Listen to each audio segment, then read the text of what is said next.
Welcome to Penrose Learning, where we make understanding easy. In this video, I will show how to make fried rice sauce. First, let's gather our essential ingredients. You'll need a good quality soy sauce, which forms the base of our delicious sauce. Don't forget the aromatic sesame oil and a touch of rice vinegar for brightness. Also, have your fresh aromatics ready, like finely minced garlic and freshly grated ginger, as these will add incredible depth to your fried rice. Getting these ready first makes the whole process smooth and enjoyable. Now, let's craft the perfect blend for your fried rice sauce. In a small bowl, combine 2 tablespoons of light soy sauce with 1 tablespoon of rich oyster sauce. For that beautiful, deep color and extra depth, add 1 teaspoon of dark soy sauce.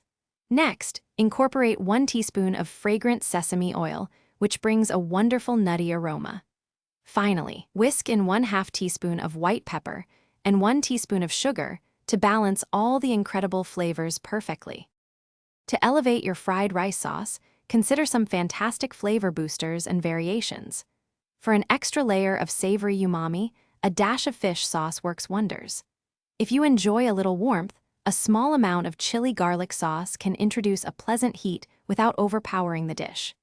Feel free to experiment with different types of soy sauce, like mushroom-flavored or gluten-free, to find your unique profile. Remember to adjust the sweetness and saltiness to perfectly match your personal taste. Once your delicious fried rice sauce is ready, it's time to put it to good use. Add the sauce to your fried rice during the final cooking stage, after all your other ingredients are heated through. Make sure to toss everything thoroughly, ensuring the sauce coats every single grain of rice and all the other ingredients evenly for maximum flavor in every bite. If you have any leftover sauce, simply store it in an airtight container in the refrigerator, where it will stay fresh for up to 5 days.